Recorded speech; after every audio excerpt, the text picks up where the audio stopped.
Si vous aussi.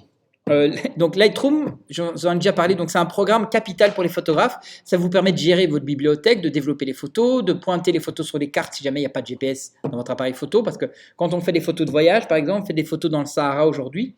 Si vous mettez les coordonnées GPS, vous pouvez retourner dans 10 ans, faire des photos au même endroit, voir que tout le Sahara a changé, par exemple. Donc il y a un usage spécifique, professionnel, mais vous n'allez probablement jamais faire ça. On peut faire des livres. Ça, c'est utile si jamais vous faites beaucoup de mariages, vous voulez proposer des services additionnels à vos clients.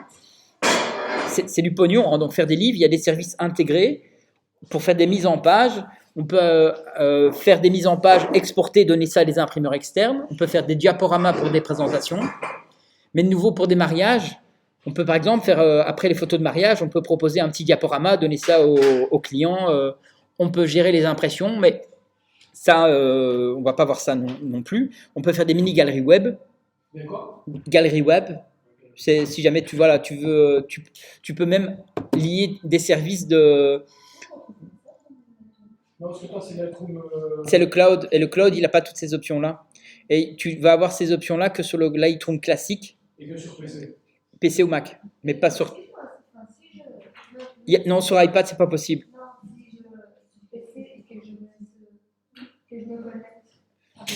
Ah, sur PC, tu peux utiliser le classique, il n'y a pas de problème. Hein. Oui, bien sûr. Oui, enfin, j'ai pas su enlever ce qu'il y a dedans, mais ça marche pas à mon avis. Hein. Bref. Ok, j'avance un peu. Donc, on a ici, donc, ouais, Lightroom classique. Donc, on a 4 panneaux. Donc, le panneau du haut, le panneau de gauche, le panneau de droite, le panneau d'en bas. Et évidemment, on peut toujours les afficher, les masquer si on veut gagner un peu plus de temps.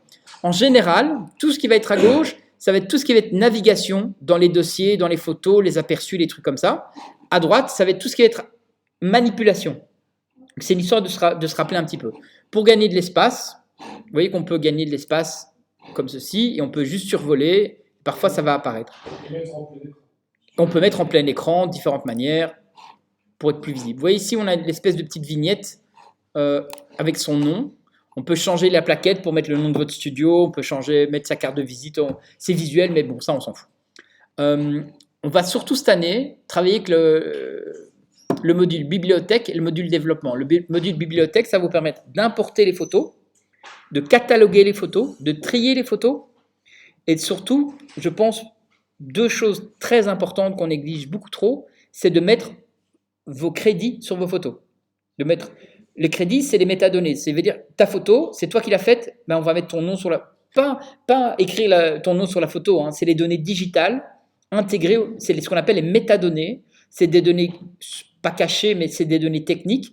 Quand tu fais une photo, ton appareil photo, il va directement mettre le modèle de la photo, l'objectif, le diaphragme, la vitesse, ça c'est les données techniques. Mais tu peux toi-même rajouter sur ta photo, via Lightroom ou d'autres softwares, tu peux mettre ton nom, ton site web, ton adresse mail, ton numéro de téléphone, les conditions d'utilisation, tu peux mettre le nom de ton client si c'est des clients spécifiques. Toutes ces données-là sont super importantes pour plusieurs raisons. Primo, protéger ton copyright, même si à moins de les effacer, les détourner, bah, au moins tu fais l'étape. Imagine, il y a des services comme ça, payants évidemment, qui vont chasser tes photos sur Internet, qui vont dire « j'ai vu ta photo sur ce site-là, est-ce que tu es d'accord ou pas ?» Non, ok, bah, ils vont payer. Il y a ce principe-là. L'autre principe aussi, c'est que tu mets tes photos sur des sites qui sont partagés et un client potentiel tombe sur une de tes photos, dit « ah tiens, cette photo est magnifique, qui l'a fait ?» Il fait un clic droit, il regarde les métadonnées et il sait que c'est pas Philippe qui a fait cette photo parce qu'elle est belle. Et excusez-moi. J'en ai marre de prendre des pincettes avec lui, je suis désolé, c'est fini. Bref. Merde. Passons. Mais ça permet en fait à un client potentiel, plutôt un partenaire professionnel, parce que les clients lambda, ils ne vont pas faire un clic droit pour savoir qu'ils l'ont fait, mais les professionnels, ça permet eux de vous retrouver à ce niveau-ci. Et ça, pourquoi les métadonnées sont importantes aussi? C'est important pour votre référencement sur Internet, ce qu'on appelle le SEO. À partir du moment où vous avez des photos avec vos métadonnées sur Internet, qui sont présentes sur différents réseaux sociaux, tu fais des photos, dorénavant, tu vas faire des photos pour les plus grands pâtissiers de Bruxelles, Oscar. Tu vas faire des photos pour les plus grands pâtissiers de Bruxelles. Moi, je te le dis. Et bien, du coup, tu vas être retrouvé sur les sites et il y aura tes métadonnées dans les photos. Et ben, Google, ils vont augmenter ton référencement sur Internet parce que tes photos se retrouvent sur différents sites avec tes métadonnées dessus. S'il n'y a pas de métadonnées sur les photos, le référencement de Google ne va pas utiliser tes photos pour dire il est présent ou pas sur Internet. Par exemple, moi j'ai des photos, des vieilles photos que j'ai fait pour un magasin de trucs pour bébés. Je suis référencé parce que j'ai mes métadonnées dessus, donc Google affiche le lien grâce à mes métadonnées. C'est pas la meuf du site qui a mis mon nom, c'est parce qu'il y a mes métadonnées dessus. Donc les métadonnées liées à vos photos, c'est super important. Et l'autre truc aussi qu'on peut mettre avec Lightroom, c'est qu'on peut mettre des mots-clés dans ces photos. Les mots-clés, c'est on peut dire j'ai été faire des photos à la mer, à la Biennale de la photo, à Ostort, avec la super classe OFP. Je peux mettre des mots-clés pluie, ciel gris, bateau, machin milieu. On peut mettre des centaines, des milliers de mots-clés. Il y a même des systèmes automatisés maintenant, des services payants qui vont vous mettre des mots-clés, ils vont analyser les photos, vous mettre des mots-clés. À quoi servent ces mots-clés? Aujourd'hui, vous avez 2000, 5000 photos. Moi, j'ai 280 000 photos dans mon catalogue Lightroom. Avec plein de photos de mariage, plein de photos de studio, des trucs comme ça. Mais j'ai un client qui me demande, tiens, par hasard, t'as pas une photo d'un couple dans un parc assis sur un banc avec un réverbère et un ciel bleu? Je tape mes mots-clés et je trouve ma photo. Ces mots-clés, c'est petit à petit, et autant commencer tôt, hein, autant commencer jeune, commencer à mettre des mots-clés sur votre... écoute, jeune dans votre carrière de photographe. Autant commencer rapidement de mettre des mots-clés, mettez-en un peu, on peut faire des lots de mots-clés. Donc si vous faites systématiquement des mariages, vous pouvez faire des lots de mots-clés, mariage, marié, robe, gâteau, machin bidule, puis après tu mets juste David et Nicolas, mariage par exemple, et ça suffit, quoi. Donc ça vous permet de retrouver facilement des photos, mais ça permet aussi, si jamais vous voulez vendre vos photos sur les banques d'images, à partir du moment où il y a les mots-clés, c'est un moyen de revenu, hein. Vous pouvez faire plein de photos, mettre les photos, ça ne vous coûte rien de les mettre sur les banques d'images, et les gens, quand ils font des recherches de mots-clés, si vous en faites plein, il y a des gens qui ne vivent que de ça, hein, des photos qu'ils font toute la journée en permanence, ils font un petit traitement, ils les mettent sur des banques d'images, et du coup, les banques d'images, parfois, les mecs, ils se font 500-600 euros par mois en droit d'auteur de banques d'images, quoi. C'est quoi les banques d'images? Oh, il y en a des dizaines. Oui, il y a Adobe Stock, il y a FreePic, il y en a des dizaines, je ne les connais pas tous, mais tous les ans, il y en a un nouveau mieux que l'année passée. Après, il y a des agences bruxelloises qui sont spécialisées dans les banques d'images. Il y avait l'iPhone White qui font des photos d'enfants, des photos de chiens et chats, d'animaux, de tous les animaux du monde, quasiment sur fond blanc, l'iPhone White. C'est les spécialistes mondiaux de la photo d'animaux sur fond blanc, l'agence bruxelloise. Ils ont été malins et ils font beaucoup de photos. À un moment donné, ils avaient une banque d'images aussi spécialisée, ils sont spécialisés là-dessus. Puis après, tu as un mec qui a créé l'iPhone Black, photos d'animaux sur fond noir. Et voilà, bref. Donc Lightroom, catalogage, étiquetage, bibliothèque, développement. Donc là, je veux plus vous parler de l'importation de la bibliothèque, parce qu'on n'a pas de nouveau plus énormément de temps. On n'a plus qu'une demi-heure techniquement, mais c'est pas grave. Donc ici, importer. Alors, ce qui est génial dans Lightroom, c'est que c'est un programme, le but, c'est de vous faire gagner du temps. Au début, quand on va importer une autre photo, on va prendre 1/2, 1 heure pour importer, pour chercher, voir ce qui se passe. Mais en fait, tout ce qu'on peut faire, toute la méthode d'importation, tout le procédé d'importation, on peut le sauvegarder dans un réglage.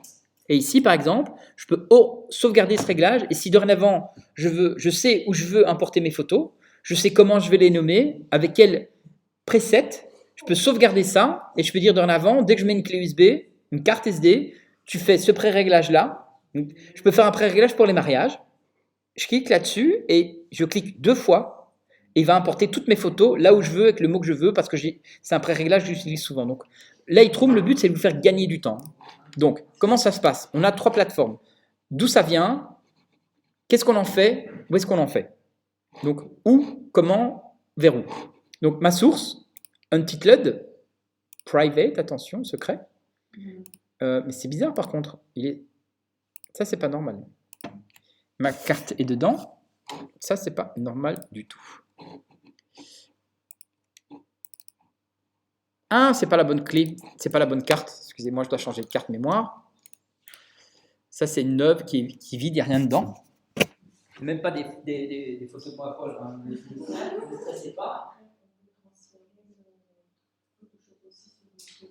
Hop, c'est jaune carte. Bon, il y a des photos de vous cachées, mais secrètes, mais ne paniquez pas. Non, je vais surtout importer les photos d'une expo. Donc voilà, Untickled, DCIM, les dossiers. Hop. Des tests, ça c'est au salon de la photo d'ailleurs. Ouais, donc tout ça, c'est les photos que j'ai testées, je pense, au salon de la photo. Oui, moi au stand, super. Ah, j'avais encore le même pull vert. Mais c'est les photos de vous, du groupe de travail. Ok. Des photos de la deuxième année, je ne sais pas pourquoi elles sont toutes fous, on s'en fout. Voilà. Je vais par exemple importer la série de photos de l'expo ici. Ok. Donc là, toutes les photos sont sélectionnées. On peut les trier par date, on peut afficher par dossier, tout ce qu'on veut. Je veux tout désélectionner. Tout désélectionner. Et... Merci. Au moins, vous suivez, c'est cool. Je sélectionne la première. Alors, vous connaissez le raccourci clavier. Je vais aller tout en bas. Je vais m'arrêter ici. J'appuie sur majuscule. Je clique. Il me sélectionne. Je coche. Voilà. Donc, je sais que, par exemple, ça, c'est toutes les photos au format RAW. Donc, évidemment, il va prendre un peu de temps. Et on a 3 manières d'adapter et d'importer les photos. On peut les copier à un nouvel endroit et les transformer au format DNG. Mais ça va prendre un peu de temps, évidemment, parce qu'il va les copier et les transformer. Donc ça, techniquement, c'est ce que je fais quand je travaille chez moi, que j'ai le temps. Ici, on n'a pas le temps, je ne vais pas le faire pour accélérer le processus. Alors, si on les copie, on va faire une copie sur le disque dur, là, on choisit. Au DNG, il va être converti au format DNG. Moi, je convertis toujours au format DNG pour le futur. Le format DNG, c'est un format qui veut dire digital négative. Les photos dans votre appareil photo sont soit en JPEG, soit au format RAW. Le format RAW, c'est de meilleure qualité, mais prend plus de poids. Le problème du format RAW, c'est que c'est un format qui est propriétaire, qui appartient à la marque. Si demain Sony, Canon, Nikon décide de ne plus vous donner le droit d'utiliser ce format, ils sont en droit. C'est un format qui est propre. Pardon ? Tu peux, c'est possible. Ça n'arrivera jamais, mais techniquement, c'est possible. Ce qui veut dire, si demain Canon fait faillite, et que dans 20 ans, tu décides de ressortir ta vieille photo au format RAW, eh ben, le format RAW, comme il est propriétaire, il n'y aura pas de software qui sera capable d'ouvrir tes fichiers dans 20 ans. Parce que c'est un format propriétaire. Le format DNG, c'est un format qui est ouvert, gratuit, documenté. Et le fait Adobe, en fait, il paye les droits à Canon, le droit d'accès de pouvoir lire les fichiers RAW. Si Adobe ne payait pas le droit d'accès, eh ben, Adobe ne serait pas ouvrir les fichiers RAW à ce niveau-ci. C'est un fichier qui est protégé, qui est verrouillé, et tous les softwares payent la licence. Hein. Les Mac, les PC, ils payent la licence, c'est pas cher, et ils sont obligés d'un point de vue commercial, mais bref. Donc, dans ce cas-ci, donc, copier au DNG, c'est ce que je fais chez moi. Copier sans transformer, déplacer, donc ça va couper, déplacer à un autre endroit, ou ajouter. Dans ce cas-ci, aujourd'hui, je vais juste faire ajouter pour gagner du temps. Donc, il va laisser les photos sur ma carte, il ne va pas les convertir, il ne va pas les déplacer, mais aujourd'hui, c'est juste pour gagner du temps. Donc, alors, ils sont déjà à leur place là, non ? Ben là, elles ne sont pas à leur place. Là, c'est virtuel. C'est juste pour les afficher. Ah, ok. Donc là, non. Et il ne veut pas le faire, évidemment, ce fils de pute. Pourquoi ? Donc, je peux les copier. Bon, c'est pas grave. Je vais les copier quand même. Mais il ne veut pas juste les ajouter. Je ne sais pas pourquoi. C'est peut-être un... Je ne sais pas pourquoi. Donc, mais du coup, où est-ce qu'on va les mettre ? Donc, ici, les options, on a la gestion des fichiers, aperçu. À quoi ça correspond ? En gros, c'est quand vous naviguez, vous voyez que les photos sont en miniature ici. Quand on a des aperçus en taille réelle, les miniatures défilent plus lentement, mais quand on décide de voir une photo en grand, elle s'affiche plus rapidement. Parce que sa taille réelle de miniature, c'est échelle 1/1. Quand on va faire des miniatures de petite taille, quand vous allez naviguer dans plein de photos, ça va être plus rapide, mais quand vous allez ouvrir photo, elle va prendre plus de temps parce qu'elle va devoir être décompressée. Ça, c'est un choix personnel. Si vous avez beaucoup de photos, vous voulez naviguer rapidement, et un ordinateur un peu lent, je vous conseille d'utiliser minimum. Ça prend plus de temps à ouvrir photo par photo, mais il n'y a pas de problème. Dans ce cas-ci, je vais laisser fichier annexe incorporé, ça prendra encore moins de temps à l'importation. Ça veut dire que chaque photo, quand tu regardes tes photos sur ton appareil photo, il y a une vignette, il va prendre cette vignette-là pour faire la vignette dans Lightroom. Ça permet de gagner du temps, mais ça ne va pas générer une nouvelle vignette et ça prend moins de place aussi sur votre disque dur parce que c'est la vignette intégrée à l'image. On a ici, ça c'est une option très importante, créer des aperçus dynamiques. Parce qu'en fait, quand vous importez vos photos dans Lightroom, il va les copier, il va créer un aperçu, mais l'aperçu dynamique, qu'est-ce que ça permet ? En fait, Lightroom, on a le stockage des photos, où toutes les photos sont stockées, on peut choisir où on veut les stocker, et on a la bibliothèque. La bibliothèque, c'est le fichier de travail. C'est là où il y a un peu tout le cerveau. Et dans cette bibliothèque, il y a les miniatures. Le fait d'avoir des aperçus dynamiques, imaginez, j'ai mon ordinateur portable, ma bibliothèque Lightroom est dans mon ordinateur portable. Mais je décide, parce que je n'ai pas assez de place, de stocker toutes mes photos sur mon disque dur externe. Si jamais je débranche mon disque dur externe et que j'ouvre Lightroom et que je n'ai pas fait des aperçus dynamiques, je ne vais pas pouvoir manipuler les photos. Si je génère des aperçus dynamiques, même si mes photos d'origine ne sont pas là, je veux quand même pouvoir manipuler mes photos, mais j'aurai besoin de brancher le disque dur si je veux exporter les photos. Donc Lightroom, en fait, dès que vous faites des manipulations, peu importe lesquelles, il ne manipule pas réellement la photo. Il manipule une copie, et c'est quand vous exportez les photos qu'il va commencer réellement à travailler, et c'est là qu'il va faire une photo finale avec vos réglages. Donc en fait, Lightroom, c'est un manipulateur simulateur en quelque sorte. Donc ici, je ne veux pas le cocher parce que ça prend plus de place et plus de temps, mais moi, chez moi, mes photos sont sur un disque dur externe, ma bibliothèque est dans mon ordinateur principal, je fais ça, comme ça, si jamais mon disque dur n'est pas connecté, je dois vite un peu bosser, je me fais chier, je peux connecter. Ne pas importer les doublons, je ne veux pas vous insulter en disant ce que ça fait. Si jamais on peut créer un second backup, si jamais j'ai deux disques durs ou j'ai une time machine ou un autre disque dur en backup, je peux demander à Lightroom de copier mes photos sur un disque dur principal et un second disque dur, si je suis vraiment parano. Dans les agences, ça se fait par exemple. Et ajouter à la collection, ça on en parlera après, parce qu'on ne va pas compliquer le truc. Renommer le fichier, ça c'est personnel. C'est comment est-ce qu'on va renommer le fichier. Petit truc, moi quand je vais vous demander des photos, je veux votre nom sur les photos, dans le nom de fichier. Parce que si jamais je ne sais pas qui l'a fait, je ne sais pas mettre de points. Si jamais vous travaillez pour des clients, vous faites le mariage de David et Nicolas par exemple, vous pouvez mettre renommer mariage David-Nicolas avec la date. La nomenclature, la manière de nommer vos fichiers de photos n'est pas hyper importante, c'est à vous de choisir, décider. Moi je mets mon nom, la date et le nom d'origine du fichier par exemple. Chaque appareil photo va générer un nom. Et moi, je mets mon nom sur les photos, comme ça, si quelqu'un, je perds une clé USB, un disque dur, parfois, il y a toujours moyen de les retrouver. Donc, moi, ça, c'est ma méthode à moi. Ça, c'est vraiment personnel. Si jamais on veut les renommer, on clique là-dessus. Et on a plein de méthodes de renommage différentes, des noms de fichiers, des numéros spécifiques. Ça, on ne va pas rentrer dans tous les détails parce que ça va plus vous confuser qu'autre chose. Donc, pour le moment, je ne vais pas renommer. Appliquer pendant l'importation, c'est plus ou moins important. Surtout ça, si par exemple vous faites systématiquement un style de photographie pour tous les mariages, avec des noirs pas trop bouchés, avec des tons un peu chauds, un peu roses si vous voulez, on peut faire un pré-réglage dans Lightroom, ce qu'on appelle un preset. Il y en a plein sur internet qu'on peut acheter, copier, pirater, faire les siens. Et à l'importation, on peut automatiquement appliquer ces réglages à toutes les photos sans même se casser la tête. Donc si par exemple vous faites systématiquement des photos en noir et blanc contrastés, c'est votre kiff. Vous pouvez sauvegarder ce réglage-là dans les réglages personnalisés, par exemple. Il y en a plein, noir et blanc, oui, noir et blanc, paysage forcé. Et il va copier, importer et appliquer ce réglage-là.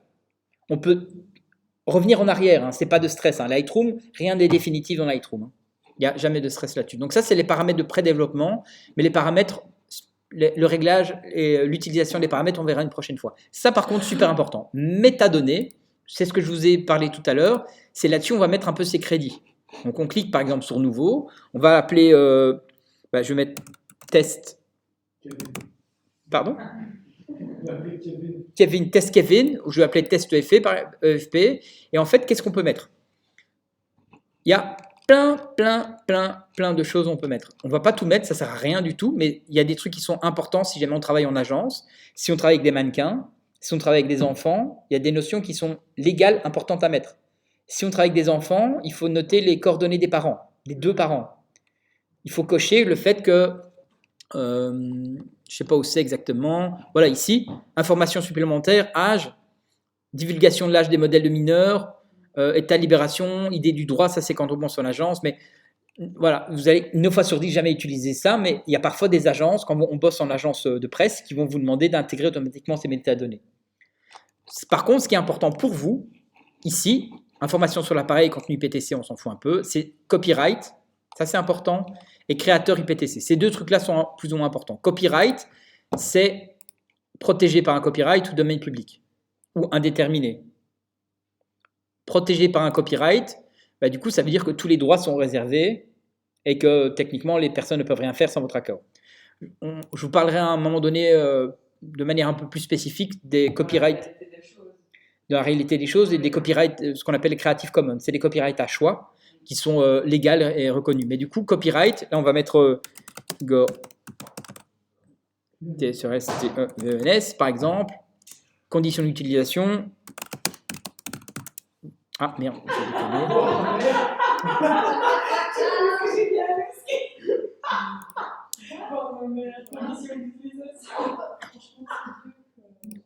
Ah, il n'a pas sauvegardé, mais c'est pas grave. Igor, voilà, tu mets. Bah, tu dois voir avec ma mère comment tu peux utiliser les photos. Mais tu peux mettre ce que tu veux. Tu peux mettre, par exemple, tout droit réservé. Tout droit réservé. Ou tu peux mettre Creative Commons. Non. Mais il ne connaît pas ça, je suis désolé, il ne connaît pas. Ça existe depuis 1980 et tout ce qui est après, il ne sait plus. Creative Commons, et tu peux. Creative Commons, je vous en parler une prochaine fois. Et info URL, bah, tu vas mettre le site pour trouver les coordonnées spécifiques, par exemple. Mais je vous montrerai pas aujourd'hui, de nouveau, pas par manque de temps, mais vraiment Creative Commons. Et ici, c'est important aussi pour vous retrouver. Créateur, c'est moi. Adresse, voilà, dans ma rue. Dans ma rue, ville du créateur. Bruxelles libre, région. Agnès Sens représente. Code postal.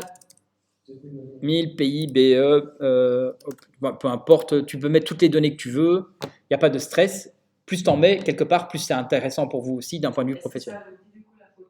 Très très peu. Très très peu. C'est 1 ou 2 cas, c'est vraiment rien du tout. C'est des données techniques. C'est comme si tu mettais une photo papier et que tu mettais tes coordonnées au dos, quoi. Alors, gros débat, ne jamais. Et c'est même pas un débat, c'est comme ça. Vous avez déjà vu des photos avec des filigranes, avec des watermarks, avec des cachets photographes. Ne faites pas ça, quoi. On n'est plus dans les années 80, c'est moche. De nouveau, comme j'ai dit, soit vous êtes un photographe connu et on reconnaît votre photo, soit vous êtes un photographe inconnu et on en a rien à foutre. Donc votre nom. Bref. Alors, du coup, voilà, il y a toutes ces infos-ci.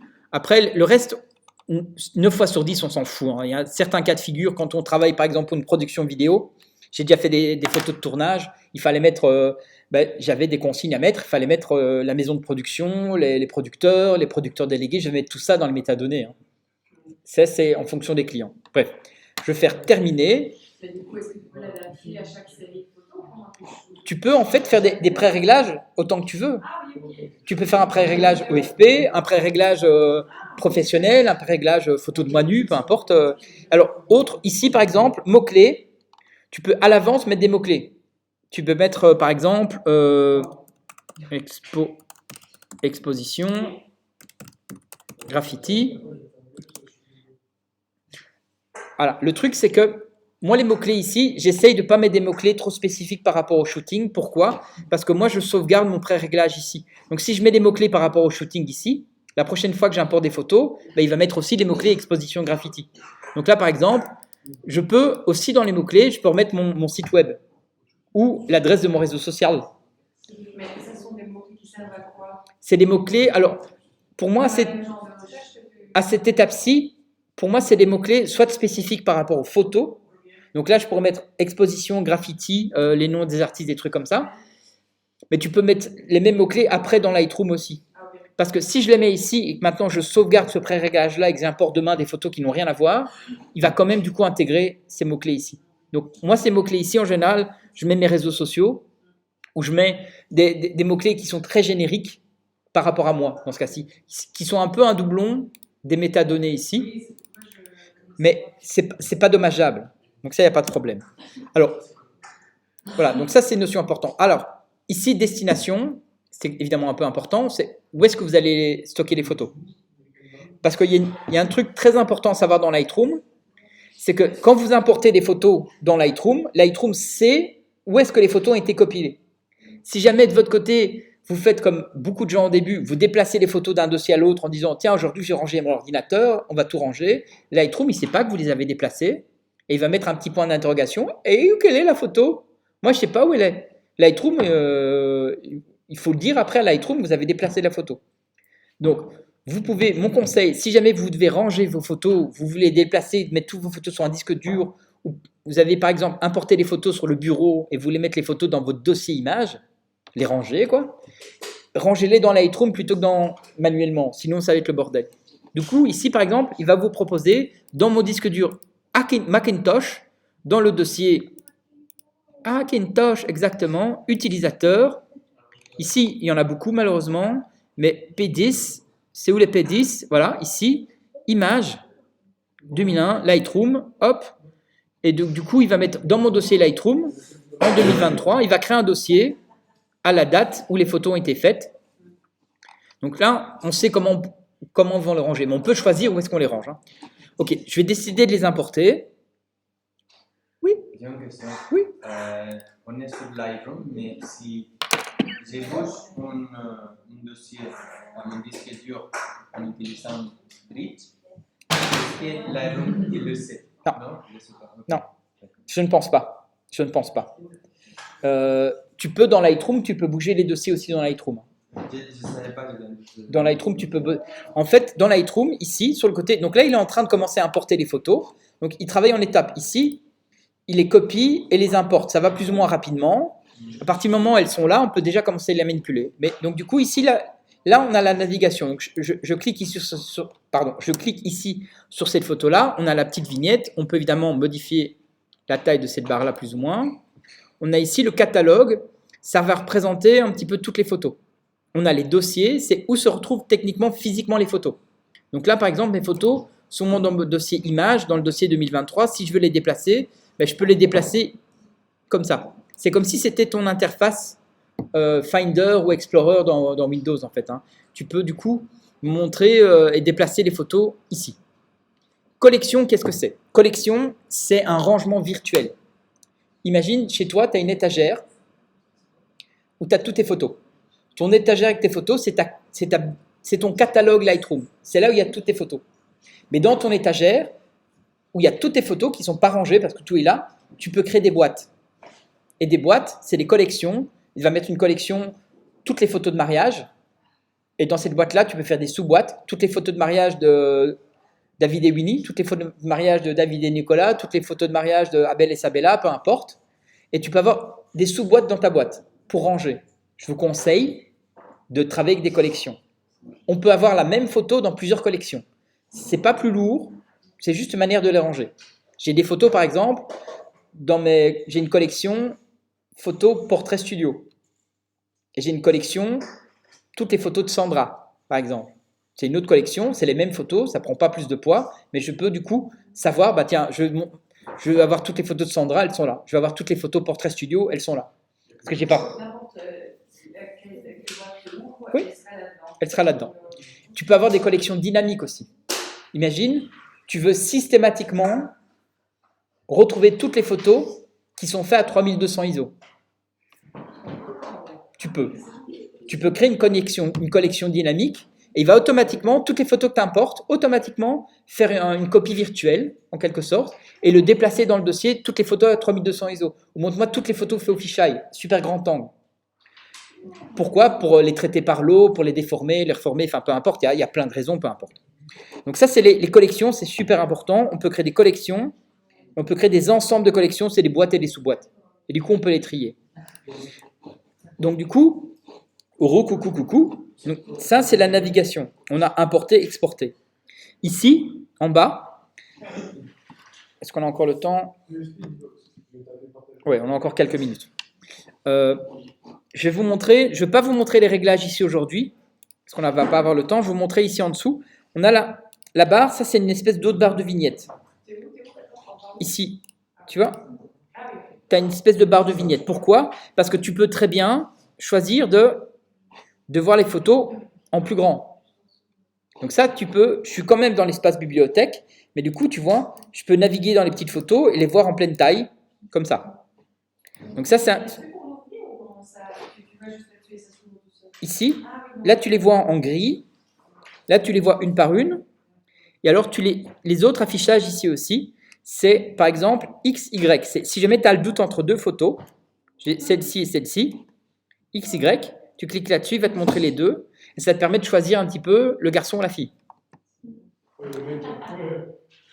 Voilà. Mais si par exemple, voilà, il y a une autre méthode, regarde, j'ai ces 5 photos-ci, et je ne sais pas laquelle je veux choisir, on a ce qu'on appelle le mode tablette lumineuse. Je clique là-dessus et il va montrer par exemple les 4 photos, ou les 5 photos. Et le but c'était de faire plus ou moins un diaporama. Hein. Mais du coup, par exemple, si celle-ci ne me plaît plus, hop, je l'enlève, et ça permet de cibler et d'aider à filtrer quelle photo je veux. On a différents affichages sur les photos. Pourquoi? Parce qu'en fait, sur les photos, je vais revenir en vue une par une, hein, dans ce cas-ci, ou même en gris. On a, en fait, sur les photos, on peut appliquer des sélections. Les sélections, il y a 3 types de sélections différentes dans Lightroom. On a les petits drapeaux ici. Drapeau blanc, retenu. Ah, attendez. En fait, il y a des raccourcis clavier. Quand je sélectionne une image, quand j'appuie sur X, la photo est rejetée. Il est tout seul. Je clique ici, j'appuie sur X, elle est rejetée. Et tu vois, la photo, elle est un peu grisée. Ça permet visuellement de savoir quelle photo est retenue ou rejetée. La photo est trop sombre, réfléchis pas, tu la jettes. La photo est floue, elle est virtuellement rejetée.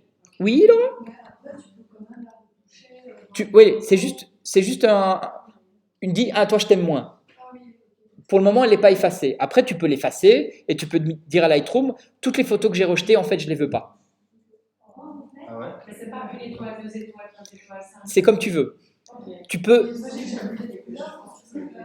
Oui, tu peux... Voilà, en fait, on a 3 méthodes de sélection, de filtrage. On a les drapeaux, donc on a P pour pick, I pick the picture, X pour I don't want you, et U pour, je sais pas, neutre. Ok? Donc, XUP. XUP. Ok, au moins c'est retenu. Ah, ouais. Alors, on a les étoiles. Pour dire, bah tiens, cette photo, c'est une 5 étoiles, 4 étoiles, 2 étoiles. On peut attribuer les étoiles, on peut les mettre comme ça ici aussi. Ça, c'est votre choix à vous. Et on a un code de couleur aussi. Tu peux attribuer ici ces étiquettes de couleur, rouge, jaune, vert et tout ça. Alors, soit vous pouvez attribuer ces codes de couleur par rapport à des niveaux de photos, par rapport à des clients. Les photos rouges, par exemple, c'est les photos intimes. Les photos vertes, c'est les photos grand public. Les photos mauves, c'est les photos professionnelles. Peu importe, ça, c'est votre choix. Comment moi, j'utilise les couleurs? Moi, j'utilise les couleurs de manière opérationnelle au niveau photo. Quand je viens d'importer mes photos, je n'ai pas fait de tri, elles sont en rouge. Ça me permet de me dire, tiens, pour le moment, tout est rouge, je n'ai pas fait de tri. À partir du moment où j'ai fait un tri dessus, où je sais que ces photos sont triées, que les mauvaises sont jetées, je les passe en jaune. Si je les ai éditées, si je sais que mon travail est fait, elles sont en vert. Si je les ai remis au client, elles sont en bleu. Et si c'est des photos de moi nue, elles sont en mauve. Comme ça, je sais que... Parce qu'on peut, du coup, afficher des filtres en disant « Montre-moi toutes les photos de toutes les couleurs, sauf, s'il te plaît, les photos mauves. » Non, on ne peut pas les voir, les photos mauves. Et il n'y a aucune photo de moi nue qui existe. J'ai pris le soin de ne jamais poser nu nulle part dans ma vie. Je prends des douches habillées. Bref. Donc, ce code couleur, vous choisissez vous-même comment vous l'attribuez. Ça, c'est ma méthode à moi, parce que j'ai besoin d'un petit peu d'ordre dans ma vie professionnelle, et je me suis habitué. Après, vous pouvez faire ce code de couleur. Alors, chose intéressante, à partir du moment où vous attribuez un code de couleur, ben, ici, ce code de couleur, il apparaît aussi dans Windows et dans Mac. Hein. Ces étiquettes, elles se reproduisent là aussi. Hein. Ça, il n'y a pas de souci. D'ailleurs, je vais, Inola, effacer tes photos, ton dossier. Je peux? Ok. Vider la corbeille. Ah, ça, c'est autre chose. Bref, je retourne un peu dans Lightroom viteuf parce qu'on a plus que quelques minutes. Bref, cette méthode de sélection, c'est vraiment par rapport à votre choix à vous. Les drapeaux, évidemment, c'est symbolique, c'est capital. Les étoiles, bah, c'est logique, à ce niveau aussi. Mais du coup, là, regardez, je vais dire, bah tiens, celle-ci, je vais le mettre 3 étoiles. Celle-ci, je vais le mettre 1 étoile. Celle-ci, je vais le mettre 5 étoiles. Celle-ci, celle-ci, celle-ci, je vais la passer en bleu par exemple. Pourquoi je fais vite ça? Évidemment, on peut modifier la taille des vignettes à ce niveau aussi. Ah oui, tu peux combiner étoile, couleur drapeau, tu peux tout mettre, tu vois.